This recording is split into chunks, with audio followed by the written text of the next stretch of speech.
"We're going tomorrow, Mom. I've sold your beach house." The line lands like a cold wave on a warm ankle. You can hear the room listening, just the whisper of the kettle gathering its breath, the soft tick of the tide clock Evelyn keeps above the stove, and somewhere inside her, gulls turning once and disappearing. Auntie Mei speaks softly now, like she's laying a quilt over your knees. "Breathe with me. In on the kettle, out on the sea." The phone is still warm in Evelyn's hand, but the house has already heard. Floorboards seem to lean closer, old cedar holding its breath. Angela's voice was brisk, efficient, as if she were folding a calendar instead of a life. Evelyn doesn't argue, not yet. Some storms you meet by making tea. Before the tide turns, Auntie Mei promises, you'll see the one paper she never read and the door she never meant to close. A little secret tucked where sunlight never quite reaches. Not a courtroom thunderclap, just a hinge and a choice. Tell me, dear listener, have you ever kept quiet to keep the peace? Have you ever let the wave rush past, trusting what the shore knows, that patience is stronger than hurry, and home remembers everything? Evelyn is 62, a retired school librarian with the kind of steadiness you notice only when the world starts wobbling. She moves through mornings like she's shelving light, kettle on the back burner, cups warming on the counter, a thumb over the chip in the blue one Thomas loved. The house listens. Cedar shingles weathered to silver, porch swing that remembers every laugh, a hand-stitched quilt folded over the arm of the sofa in case the sea breeze turns opinionated. On the wall above the stove, the tide clock keeps its small, faithful promise, coming in, going out, coming back again. This isn't just a structure. After the big storm, when the seas threw tantrums and power lines bowed like reeds, Thomas rebuilt the porch with his own stubborn hands. Every board, a vow. He said an anchor doesn't look like much from the surface, but it holds more than a boat. It holds a family. Evelyn believed him because she'd seen him prove it with hammer and prayer. Angela is 34, efficient and overextended, a calendar in sneakers. She means well, always has. Colin, her husband, is smooth the way river pebbles are, polished by motion, always talking about opportunity and positioning. They love Evelyn, they do. But love can hurry when it's scared. The phone call keeps pinging around the rooms like a loose marble. Bags at 9. Buyer signs at noon. Angela's tone is clipped, practical as if she's coordinating car seats. Not uprooting Sundays. Noon. The word sits oddly on the mantel, too bright, too sudden, like a visitor who didn't knock. Auntie Mei leans in, voice low enough to settle a heartbeat. There's a difference between a plan and a rush. And when a house holds its breath, it's because it hears footsteps running. Tell me, dear one, why noon? Why the rush? The next morning, the house is no longer still. It's busy. Cardboard boxes line the hallway like soldiers waiting for orders. Angela's handwriting covers them in bold black marker. Donate, keep, toss. Each word slices space into neat, unfeeling pieces. The smell of packing tape and lemon cleaner hangs in the air. Evelyn stands by the window, rolling a small ball of tissue paper in her fingers, the way she once rolled spelling words across a desk for nervous children. She moves slowly, not out of frailty, but reverence. On the dining table sits the seashell wind chime Thomas made with little Angela one summer afternoon. The shells are pale pink and soft cream, edges smoothed by the tide. Evelyn lifts it gently, brushing dust from its string, and the faintest sound escapes, half whisper, half sigh. It's the sound the sea makes when it forgives. Across the room, Angela is all rhythm and lists. Mom, this one's going to Goodwill, okay? You haven't used these dishes in years. Her voice is practical, slightly clipped, like a clock ticking faster than real time. She doesn't notice the wind chime trembling in Evelyn's hands. Evelyn smiles a little. They're just plates, dear. But those seashells, they remember you. Angela pauses, tape dispenser hovering. Mom, it's only a house. Evelyn doesn't lift her eyes. It's where you learn to breathe. Silence fills the kitchen like mist. Angela looks away first, pretending to fuss with the box labels. Outside, the sea keeps its distance. Inside, the house listens again. Every drawer open, every picture frame packed.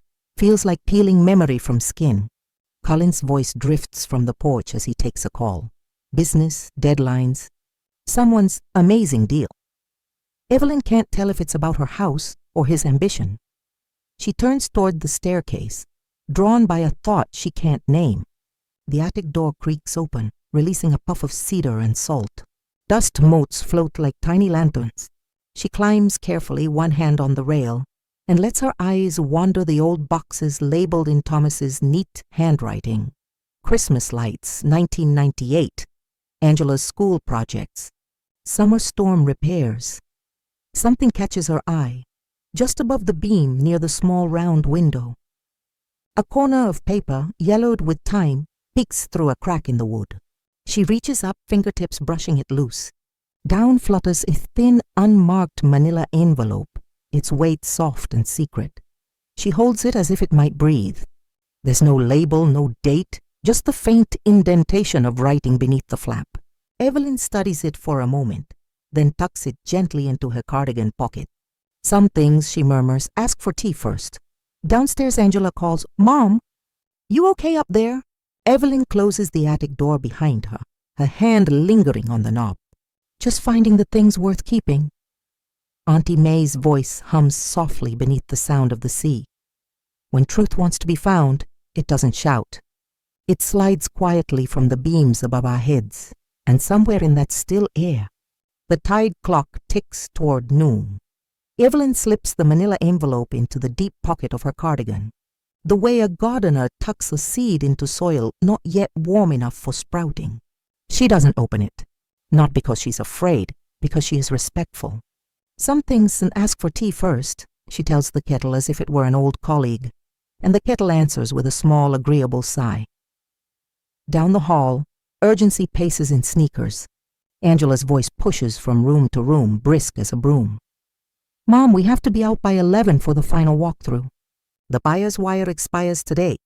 She says wire like a drawbridge that will snap up if they don't hurry across. "Colin's on with the title company now. If we miss this window, we lose the deal." Evelyn sets 2 cups on the counter and chooses lemon over milk. She is not going to run to catch a tide that comes back anyway. She listens to the house breathe through the window seams and lets her hands move in small, ordinary ways, slice, pour, place, because small. Ordinary ways have kept families alive longer than any deadline. Knocking at the back door arrives like a friendly punctuation. It's Mrs. Ortiz from 2 houses down, balancing a covered plate against her hip. "I bring sunshine," she smiles, lifting the foil to reveal lemon bars dusted with sugar so fine it looks like a hush of snow. "For your moving day, or not moving." Her eyes flick from the boxes to Evelyn's face, reading more than the labels. "Bless you," Evelyn says, and she means it. The first bite is tart enough to pull your attention back into your mouth. You always know when a day needs softening. Mrs. Ortiz nods toward the living room where Angela is on speakerphone, words clicking like knitting needles. "Yes, noon hard stop. Yes, funds are ready. As is, no contingencies." "Not all money is patient, mi amor," Mrs. Ortiz murmurs in a voice that can rock a crying child to sleep or stop a teenager at the edge of a bad decision. The ones who rush you are not always the ones who mean you well. Evelyn places a lemon bar on a small saucer and carries it to Angela, who is measuring her life in bullet points. "Food," she offers. "Thanks, Mom," Angela says without looking, then takes a distracted bite and blinks at how bright it is. "Oh, this is good." She softens for 1 second, then stiffens. Okay, yes, noon. We'll be there." Evelyn returns to the kitchen where Mrs. Ortiz is refolding the foil as if it were origami. "He wants it fast?" she asks. "Like a man who knows a secret," Mrs. Ortiz replies, tapping one finger against the counter. "Or like a man who doesn't want you to find yours." Evelyn's hand drifts to her pocket. The envelope lies there like a warm pebble from the sunlit side of the shore. She doesn't pull it out. Not yet. She pours a 3rd cup. "Stay for tea? For you, always." Mrs. Ortiz settles into a chair, the kind of friend who knows how to be quiet in another person's kitchen. The 3 cups steam between them, 2 women, 1 house, and a decision listening from the rafters. In the doorway, Colin appears with tidy hair and a tighter smile. "We'll go for noon," he announces, thumbs flying over his phone. "But we can't slip. They'll move on." Evelyn says, as if considering the weather. "Then perhaps they should practice patience somewhere else." Colin laughs thinly, not sure if it's a joke. Angela steps in behind him, eyes on her list, not on her mother's pocket, not on the way Mrs. Ortiz watches the room the way a nurse watches a monitor. The tide clock ticks. A gull's shadow crosses the window and is gone. Evelyn feels the envelope like a small creature waiting for the right light. She is not hiding it. She is honoring it. Some truths need biscuits and a chair. Some truths need a witness who can carry silence without setting it down. "Mom, can you sign these?" Angela sets a stack of preliminary papers on the table, pen uncapped, hopeful and hurried. It's just to acknowledge the walk-through time. Evelyn's fingers rest on the pen, then drift away. "Tea first," she says, smiling. "We'll sign what belongs to today, when we've remembered yesterday and made room for tomorrow." Angela exhales the way a kettle does, right before it sings. We will make time for what matters," Auntie Mei hums, too soft for anyone but us to hear. "Rushing is how we lose our names." Outside, a breeze nudges the seashell chime, and the room hears the smallest clatter of forgiveness. Evelyn pats her pocket just once and meets Mrs. Ortiz's knowing eye. The envelope is a shoreline. The house is the sea. The clock, a metronome for courage. We'll open the envelope. But not yet. Angela does the math in her head the way some people count prayer beads, number by number, hoping the sum will feel like mercy. The failed startup left a polite mountain of debt that still sends invoices like unwelcome postcards. There's the quiet deposit at the fertility clinic, no one's business, not even Colin's mother's, and certainly not a line item she wants to defend over Sunday pie. And Colin, who believes reputation is a currency you must keep polished, keeps saying, "We can't look small." And not now. Selling sounds like a broom that could sweep 3 corners at once. In her mind, she isn't taking anything from Evelyn. She is protecting her. No roofers to bargain with after the next storm. No insurance adjusters with clipboards and small smiles. No winter oil bills that arrive like scoldings. It's upkeep, she tells herself. It's sensible. She sees boxes as rescue boats, not rafts drifting out to sea. But haste has a way of stepping on the softest blooms. Auntie Mei sighs, kind but clear. Good children can still trample flowers when they run too fast. Angela is a good daughter. No villain here. Just a woman standing at 3 doors, believing only one is unlocked. She thinks if she moves quickly enough, she can spare everyone the sting. She doesn't see what the house sees. The speed can blur names, and blurring is its own kind of loss. In the quiet between phone pings, a different arithmetic waits. The cost of Sundays, the price of a porch swing's memory, the interest accrued on laughter saved for later. Tell me, dear heart, if saying no to your child meant saying yes to your history, would you do it? And if you did, how gently would you hold their hand while you did it? He arrives at 11:30 on the button, as if punctuality were a kind of ownership. Mr. Hale is trim and correct, the sort of man whose shoes never remember sand. He carries a thin leather portfolio and a pen that starts tapping the moment he steps over the threshold. Steady, precise, a metronome for other people's decisions. He does not walk straight to the windows the way most visitors do. He turns instead to the banister, runs 2 fingers along the hand-rubbed rail and nods. Excellent joinery. In the front room, he bends to study the dovetail corners of a cherry sideboard Thomas built, approving the angles like a teacher grading a quiet student.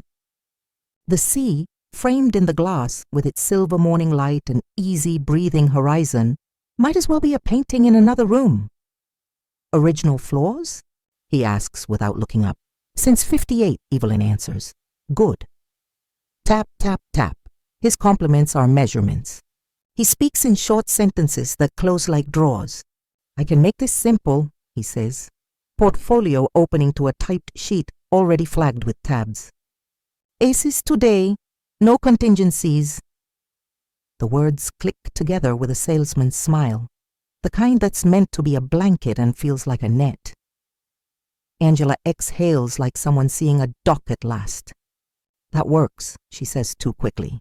Colin's eyes flash relief. Mr. Hale's pen keeps time. Evelyn watches his attention skim past the windows again, past the old tide clock whose needle is almost at half. She thinks of people who count boards but not birthdays. You don't want an inspection? She asks mildly. Not necessary. Tap. I know quality when I see it. Tap. And I don't waste time. He praises the woodwork. He never mentions the sound the porch makes when rain finds it. He has the urgency of a man buying a train ticket after the whistle. Auntie Mei lowers her voice to a thread the room can follow. Some men hurry the tide because they're afraid of what washes up if you wait. Tell me, why does a man hurry a tide? Evelyn answers speed with ceremony. The kettle moves to the front burner like a slow moon. 2 cups warm under the faucet. The lemon rolled beneath her palm to wake its brightness. Sit, she murmurs, though no one does. Steam lifts in thin veils. The room's pulse remembers itself. Sugar bowl forward, small spoons set just so. She arranges seconds the way other people arrange arguments. Time, once scattered by tapping pens and buzzing phones, gathers obediently around porcelain. Before we sign anything, she says, I'd like a last walk to the water.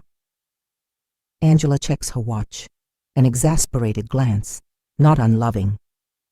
5 minutes, Mom. 5. Plenty, Evelyn smiles, as if 5 minutes were a whole afternoon in disguise. They follow the familiar path through seagrass that bows and rises again, the house behind them exhaling the smell of cedar warmed by sun. Sand takes their steps and gives them back. At the shoreline, the tide is at that considerate middle, neither greedy nor stingy, just breathing. Evelyn closes her eyes and hears the page sound of small waves turning themselves. Thomas had written once, on foolscap from the hardware store, back when ink still found his fingers, keep room for future birthdays. He'd meant it about the porch, about leaving space for extra chairs and spill-proof cups and cake that doesn't run out.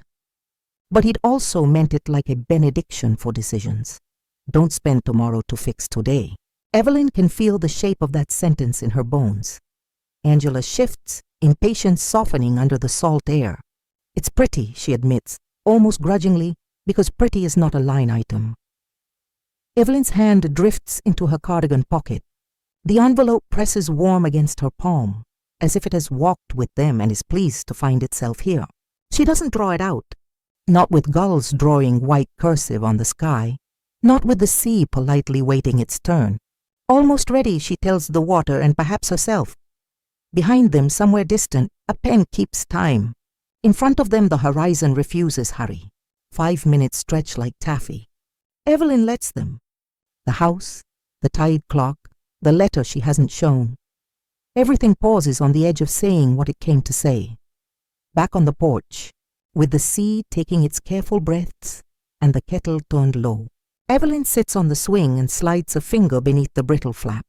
The manila gives way with a small, papery sigh, as if relieved to be useful again. Out comes Thomas's familiar handwriting, the kind that leaned a little uphill, along with a second paper, short and tidy, no bigger than a recipe card. She reads the letter first. Evie, it begins, like always. If you're holding this, it means I'm trusting paper to say what my voice should have said across 100 dinners. The house is more than boards. Its birthday's yet to come. So I took steps, plain ones, so you'd never be pushed by hurry or sweet talk. He keeps it simple, story style, because he always knew how her mind preferred doors to ladders. Years ago, with a local attorney who liked coffee and common sense, they placed the beach house in a living trust. The addendum says it clearly without thorns. Evelyn has the right to live in the house for the rest of her life, use and enjoy, open the windows, feed the gulls against the rules, host whoever needs a porch. No sale can happen without her written consent. And that consent must come after a family gathering, with laughter on the porch, because Thomas believed people remember what matters best when they've just heard someone they love laugh. Evelyn breathes out, a sound between a prayer and a thank you. Her hands do not shake. She passes the recipe-sized page to Angela, then the letter, watching the words settle on her daughter's face, the way tide water settles into a footprint, slowly, truth fitting the shape that's waiting. It's a soft shock, not a gavel. No enemies, only a boundary planted early by love. Auntie Mei's voice is gentle, almost smiling. What she didn't know was it wasn't hers to sell today. The porch swing creaks once like a witness nodding. The sea keeps time. Top of form Angela reads once, then again, faster the second time, as if speed could sand down meaning. What is this? Disbelief lifts her voice half a step. She flips to the addendum, the tidy sentences standing there like fence posts. Color rises along her cheekbones, embarrassment quick and hot, followed by a flare that tries to pass for confidence. Why didn't anyone tell me? She asks, though the letter has already answered, because love tried to tell you slowly. Colin leans in, palms open as if calming a skittish horse. Okay, this is fine. We can work with this. He plucks the addendum like a menu and turns to Evelyn with that smile that sells. All it needs is your consent, right? We can sign consent now. We have everyone here. The notary can be on a video call in 10 minutes.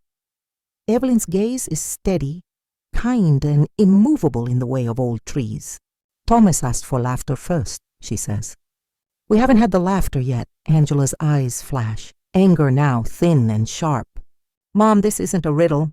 We're talking about money, timelines, real consequences. We can't have laughter right now. Evelyn folds the letter, smoothing the crease as if tucking a child in. That's exactly when it's most needed. Colin tries a softer angle. Mrs. Green, we respect your wishes. Let's gather later. Celebrate on the new deck at our place. For today, just a signature. Think of the upkeep, the storms. We're helping. Evelyn touches the porch rail, Thomas sanded smooth. Storms don't scare me. Harry does. She lifts her eyes to Angela. I will not sign until we've sat on this porch with people who know our names and laughed at something we'll be glad to remember. Silence settles. The tide clock ticks. Angela looks toward the road, where Noon is already walking up the lane. Auntie Mei whispers, like the rustle of quilt bedding, there will be laughter. But not the kind they expect. Mr. Hale returns to the porch when Angela texts, portfolio under his arm, pen already tapping its careful tempo. He listens as Colin summarizes, eyes narrow just enough to signal inconvenience without crossing into insult. When the addendum reaches him, he reads it the way a man checks the weather, efficient, practiced. The tapping stops. Life estate, he says, not unkindly. Use and enjoyment for Mrs. Green's lifetime. Consent required after. A family gathering. His mouth almost smiles at that, but he doesn't mistake poetry for weakness. He knows trusts. You can see knowledge settle into his shoulders like a coat he's worn before. For a moment, something tight behind his eyes loosens. The facade, slick and shining, cracks hairline thin. He closes the portfolio softly. Pressure sheds its suit and returns wearing charm. I respect thoughtful planning, he says, tone measured like a valet returning keys. Good stewardship. If it were my mother, I'd be grateful. He slides a card onto the rail, aligning it with the grain. No need to rush. Name your price later if you wish. I can be patient. Angela blinks, caught between relief and suspicion. Colin starts to speak in numbers. Mr. Hale lifts a hand, polite, final. Deadlines are flexible, he adds, as if this were a courtesy and not an about face. If things change, call me. I'll make the process comfortable. The word sits in the air like a cushion that remembers who has sat on it. He tips his head to Evelyn, a gesture that almost passes for respect, then steps down from the porch. The pen doesn't tap when he walks away. The sea keeps breathing. Angela looks after him, confusion rippling like heat above asphalt. But I thought the wire people, Auntie Mei murmurs, move wires the way they move fences, when it suits them. Evelyn watches the card gleam in a slant of sun, the inked number precise, expectant. He backed off quickly, yes, too quickly for a man who had been chasing noon. The mystery tucks itself beside the lemon bars and the folded letter. Why does someone who hurries the tide suddenly decide to sit on the shore? Night hush settles on the kitchen like a shawl. The house is dim but not lonely. The tide clock ticks with a mother's patience. Angela stands at the sink washing a single cup as if it were a task that could stall the moon. Water runs warm over her hands. The lemon sugar scent from Mrs. Ortiz's bars lingers in the air like a polite guest who hasn't said goodbye. Evelyn dries the cup with the old blue dish towel, slow circles that make the porcelain shine. They don't look at each other at first, because some truths prefer to arrive sideways. Angela speaks to the faucet. The startup debt is bigger than I said. The faucet says nothing, and the clinic wants the deposit by Friday. Her voice tilts smaller. If we wait, our chances get slimmer, she swallows. Colin thinks if this deal falls through, we look desperate. Evelyn folds the towel, smooth as a page turned. You don't have to fix your life by selling our Sundays. Angela lets out a breath that sounds like surrender trying on relief. I thought I was protecting you from roofs and storms and everything. I've met storms, Evelyn says, soft as steam. They knock. We answer. She sets the cup on the rack and turns, finally, to face her daughter. I will help with what is mine to help. Your debt is not my scolding. Your hope is not my bargaining chip. But I won't rescue anyone's reputation. Colin, Angela starts, can learn what patience looks like. Not cruel, not triumphant, just true. They stand in the gentle quiet that follows a kind boundary. The refrigerator hums its low hymn. Somewhere, the porch swing creaks, remembering weight and laughter. Evelyn touches Angela's knuckles, damp and cold from the sink. Tomorrow, she says, voice like a lamp switched on. We'll test love the right way. Angela looks up, startled by the certainty, as if a door she didn't know was there has opened onto morning. Morning unfurls like a clean tablecloth. Evelyn makes calls the old way. No group texts, just voices and names. By noon, the porch fills with a quilt of familiar faces. Mrs. Ortiz with another plate, this time cinnamon. Mr. Lee from the hardware store. Two of Evelyn's schoolmates who still call her Ev, Angela's childhood friend Tasha, with a laugh that hasn't changed since hopscotch. And Malik, the handyman who once taught a pig-tailed Angela to cast a line without hooking her own hat. Chairs multiply. Someone finds the old radio and sets it low. Stories arrive before coats come off. The time the storm lantern blew out and Thomas sang nonsense until it relit. The summer Angela insisted seashells made the best currency and charged a nickel toll at the steps. Laughter lands everywhere. Too loud, then snorting, then wiping eyes and laughing again because someone else is. No one mentions signatures. They mention birthdays that smelled like sunscreen, burned hot dogs, the nail in the step that always finds the same shoe. In the ease of that remembering, the trust clause reveals its true shape. Not a trick door, but a porch light. Family first, then decisions. Auntie Mei leans to the rail, smiling. Paper protects property. People protect promises. As plates migrate to laps and the radio hums something from a gentler decade, Malik sets his iced tea down and clears his throat. I should tell you, he says. Eyes on the porch boards Thomas sanded. I did a stint with Hale's crew a few years back. Post-storm contracts. He's got a method. The porch tilts a degree quieter. He watches the weather the way fishermen watch the moon, Malik continues. Waits for roofs to peel and nerves to fray. Shows up fast with clean papers and a wire that expires today. No inspections, no time to think. Folks are tired, scared. They trade history for hurry. Angela's face changes in small, honest steps. Confusion loosening, realization landing, pride flushing, then something steadier. So the deadline? A pattern, Malik says gently. Not a mercy. Evelyn nods once, as if a puzzle piece has finally found its corner. Across the porch, Mr. Lee clucks his tongue. Wood that's rushed splits, he says, and everyone hears more than carpentry in it.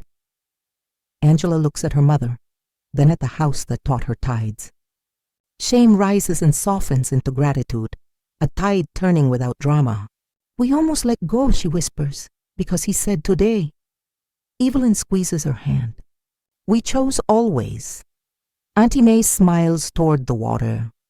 Sometimes the wave that almost took you teaches you how to swim.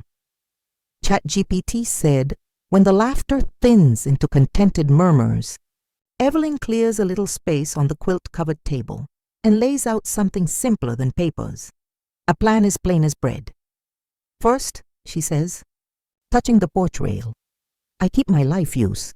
This house holds my mornings and my knees know every stair. I'll live here as long as breath is kind. Heads nod. No one argues with a life already in progress. Second, she continues, we rent the house 2 summer weeks each year. No more, chosen slowly.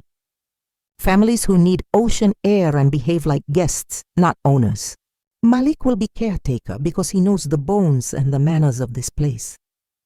Malik tips his cap. Responsibility suits him. Those weeks go straight to your debts, Angela.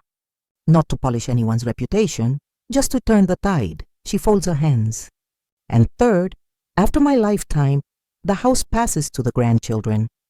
If we're not given any, then it funds a small scholarship in Thomas's name for kids who fix things with their hands and their patience. Mr. Lee smiles at that. Thomas would have too. It honors your father's letter, Evelyn finishes, and your reality. The porch holds its breath again, but gently this time. Will Angela accept a slower, humbler fix? The tide leans in to listen. Angela stands, the porch light turning her hair the color of honey, and sets the open house key on the quilt the way you set down a mistake you're finished carrying. I'm sorry, Mom, she says. No scaffolding, no weather report of reasons, just a sentence that unclenches everything. Evelyn touches the strand of small pearls at her throat, Thomas's anniversary gift, and lets them steady her hand before she reaches for Angela's fingers. No ledger here, she answers. Only a door. Forgiveness arrives like a tide that doesn't announce itself. It simply proves it will keep coming back. The porch swing creaks, grateful to hold joy instead of tension. The tide clock ticks, unhurried, as if to say, see, we still have time. Colin hovers at the rail, pride rattling its cage. This is the bend in his road. He can step back and listen, setting down the need to perform, or he can take the stairs quietly, learning elsewhere what patience costs. Either way, the porch will not change its rules for him. Angela lifts the key toward Evelyn. For Sundays, she says. Evelyn nudges it back. For always, she corrects, and slides the small metal weight onto a nail by the door. Auntie Mei folds the moment closed with a smile. The last door closes on hurry and opens on home. A month later, a postcard arrives tucked into an email, sunburnt smiles on a wooden step. 2 kids holding a crooked sandcastle trophy. Thank you for sharing your porch, the note reads. Our boy's asthma didn't complain once. We left the place better than we found it. Rent cleared on time. The first debt payment posts without drama. Angela texts a screenshot with 3 lemon emojis and shows up that afternoon. Evelyn climbs the small step stool and hangs the seashell chime back in its breeze, shells clicking a shy hello as the window lets the sea in. The house inhales, bills stacked neatly in a paid pile that behaves itself. In the kitchen drawer, beneath elastic-wrapped recipe cards, lies Mr. Hale's card. She turns it over. In tidy, unadvertised script, respect. Call me if you ever choose the price you want. No pressure, only a door she doesn't have to open. Evelyn smiles, sets the card beneath the lemon juicer and closes the drawer. Choice can live here without hurrying anyone. On the porch, the swing remembers its job. The tide clock keeps its patient circle. Auntie Mei's voice lays the ribbon on the story. Love is slower than a wire and stronger than a wave. Before we let the kettle rest and the tide clock finish its slow circle, let me ask you something tender. Have you ever had to say no to someone you love so you could say yes to what matters? If a moment like that has lived in your life, I'd be honored to hear it in the comments. Your story might be the hand someone else needs to hold tonight. If this tale kept you company, if it made the room a little warmer or your breath a little steadier, please tap like so others can find a quiet seat on this porch too. And if you'd like more gentle, steady stories about choices, kin, and the houses that remember us, subscribe and turn on the little bell. That way, when a new story opens its door, you'll hear the knock. We keep things unhurried here. Tea first, laughter next, decisions after. New stories, same porch every week. Bring your memories, your questions, your soft yeses and braver no's. Thank you for listening with such a good heart. Until next time, may your tide be kind, your keys easy to find, and your home, whatever shape it takes, know your name.